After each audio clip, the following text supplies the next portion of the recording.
පොලිසිය.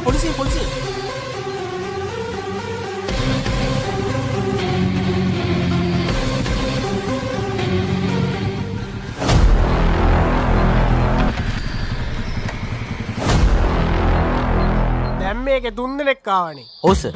නෑ සර් නෑ. කෝ අනිත් එකා? එයා බැස්සා.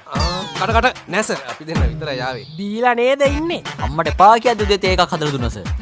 ඒකේ විලා ගෙදරින් බැස්සා විතරයි මුන් ටික බාර කරලා ගියා අද බොමු කියලා. නෑ බොරු කියන්නේ සර්. ඔව් සර් මු බොරු කියන්නේ. මොකද්ද බොරුව? ඒක මුගෙන් තමයි හඬ වෙන්නේ. මන් දන්න බොරුවක් නේ. එහෙනම් දැන් කිව්වේ මොනවා කියලාද? බොරු කියන්නේ කියලා? මම නෙමෙයි මූ. ඒක තමයි මූ. එක්ස්කියුස් මේ ටවුන් එකට යන්නේ මේ පාරෙන්ද? ටවුන් එකටද?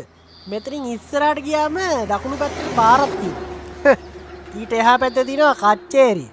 කච්චේරිය ගාවෙන් දකුණු පැත්තේ පාර තියෙනවා පොලිසිය. එතනට ගියා නම් හරි. ඒ මොකටද සර්? උඹලට අපි ඕටුව වගේද පේන්නේ? තුන්දෙනත් එක්ක බයිසිකලේ ඇවිල්ලා තමුන් අතරින් බැස්ස නේද? මං කිව්වා ඔතනින් බහින්න බා ටවුන් එකෙන් බහිමු කියලා. ටවුන් එකෙන් බහිනවා කෙසේ වෙතත් මොකේ කට නිසා නම් බඩු නම් බැස්සා. ඒ කියන්නේ බීලා නේ. ඔව් සර්. නෑ සර්. අයියෝ නෑ සර්. පොඩ්ඩක් ඉන්නවා.